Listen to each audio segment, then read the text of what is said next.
नमस्कार दोस्तों। साल 2025 में पड़ने वाली देव उठनी एकादशी पर संपूर्ण जानकारी आपको इस वीडियो में मिलेगी, इसलिए इस वीडियो में आप अंत तक बने रहिएगा। देव उठनी एकादशी की तिथि क्या है, शुभ मुहूर्त क्या है, महत्व क्या है, साथ ही इससे जुड़ी पौराणिक कथा है, ये सब कुछ आपको इस वीडियो में मिलेगी। साथ ही अगर आप मेरे चैनल पर नए हैं तो मेरे चैनल को सब्सक्राइब जरूर करें, ताकि इसी तरह के व्रत त्योहारों की सही और सटीक जानकारी आपको समय समय पर मिलती रहे। तो आइए वीडियो को शुरू करते हैं। हिंदू धर्म में कार्तिक माह को बेहद ही पवित्र माना गया है। यह महीना भगवान विष्णु को समर्पित है। ऐसा माना गया है कि इस माह के दौरान भगवान विष्णु योग निद्रा से जागकर सृष्टि का संचालन करते हैं। यही कारण है कि कार्तिक माह की शुरुआत से यानी देव उठनी एकादशी से ही सभी शुभ मांगलिक कार्य करना प्रारंभ कर दिया जाता है। देव उठनी एकादशी का दिन अत्यंत पवित्र माना गया है। देव उठनी एकादशी वह दिन है जब चातुर्मास का समापन होता है। हिंदू धर्म में चातुर्मास को बेहद ही पवित्र माना गया है। इस 4 महीने की अवधि में साधु संत और भक्त विशेष नियमों का पालन करते हैं और आम जीवन में बड़े शुभ कार्य जैसे विवाह, घर की खरीदारी, नए व्यवसाय आदि की शुरुआत नहीं करते हैं। लेकिन जैसे ही देव उठनी एकादशी आती है, सभी मांगलिक और शुभ कार्य शुरू कर दिए जाते हैं। आइए सबसे पहले देव उठनी एकादशी की तिथि को हम जानें। इस साल देव उठनी एकादशी कार्तिक माह के शुक्ल पक्ष की एकादशी तिथि पर मनाई जाएगी। वैदिक पंचांग के अनुसार एकादशी तिथि की शुरुआत 1 नवंबर को सुबह 9:11 पर होगा और इसका समापन 2 नवंबर को सुबह 7:31 पर होगा। ऐसे में इस साल 1 नवंबर को देव उठनी एकादशी पर मनाया जाएगा। आइए आपको मैं देव उठनी एकादशी के महत्व के बारे में भी बताऊं। देव उठनी एकादशी का धार्मिक महत्व बहुत ही गहरा है। इस दिन भगवान विष्णु और माता लक्ष्मी की विशेष पूजा अर्चना की जाती है और ऐसा माना जाता है कि इस दिन व्रत रखने और भक्ति के साथ पूजा करने से जीवन के समस्त पाप नष्ट हो जाते हैं। घर और परिवार में सुख समृद्धि आती है, जीवन में खुशहाली, आर्थिक स्थिति मजबूत होता है। इसके अलावा इस दिन से सभी मांगलिक कार्य शुरू कर दिए जाते हैं। विवाह, गृह प्रवेश, नए व्यवसाय की शुरुआत, ये सभी चीज़ें शुरू की जाती हैं। वहीं देव उठनी एकादशी के अगले दिन तुलसी विवाह का आयोजन भी किया जाता है, जो भगवान विष्णु और तुलसी माता के मिलन का प्रतीक है। देव उठनी एकादशी की पूजा विधि भी आप जानें। देव उठनी एकादशी पर विशेष पूजा विधि का पालन करने से भगवान की कृपा आप पे बनी रहती है। पूजा के दिन घर में गन्ने का मंडप बनाएं और मंडप के बीच में चौकी बनाएं। चौकी पर श्री हरि की मूर्ति या चित्र रखें।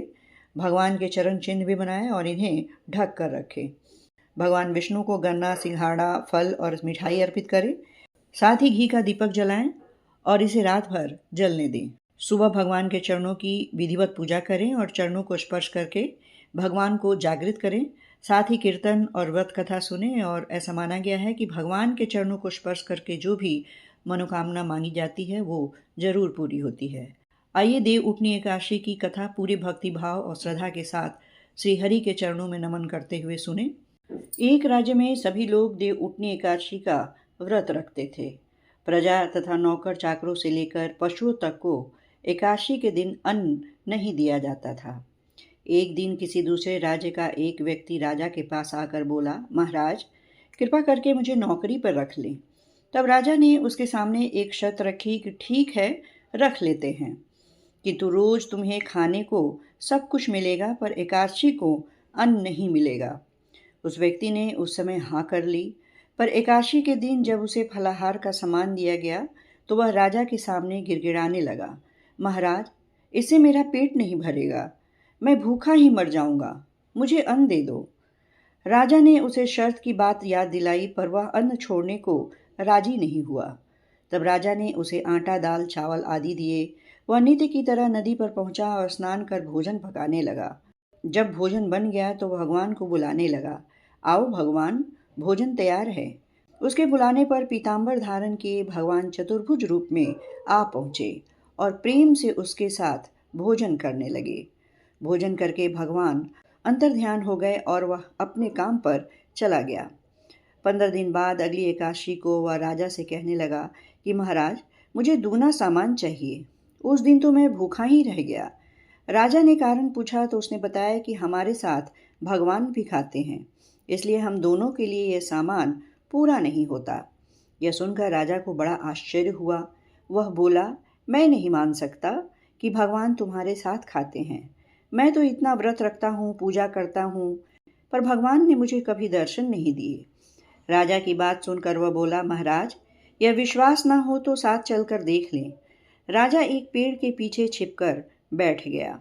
उस व्यक्ति ने भोजन बनाया तथा भगवान को शाम तक पुकारता रहा, परंतु भगवान न आए। अंत में उसने कहा, हे भगवान, यदि आप नहीं आए तो मैं नदी में कूदकर प्राण त्याग दूंगा। भगवान नहीं आए, तब वह प्राण त्यागने के लिए नदी की तरफ आगे बढ़ा। प्राण त्यागने का उसका दृढ़ इरादा जान शीघ्र ही भगवान प्रकट होकर उसे रोक दिया और साथ बैठकर भोजन करने लगे। खा पीकर वे उसे अपने विमान में बिठाकर अपने धाम ले गए। यह देख राजा ने सोचा कि व्रत उपवास से तब तक कोई फायदा नहीं होता जब तक मन शुद्ध न हो। इससे राजा को ज्ञान मिला। वह भी मन से व्रत उपवास करने लगा और अंत में स्वर्ग को प्राप्त हुआ। ये थी देव उठनी एकादशी की कथा। कथा अच्छी लगी हो तो इसे लाइक और शेयर जरूर करें। नमस्कार।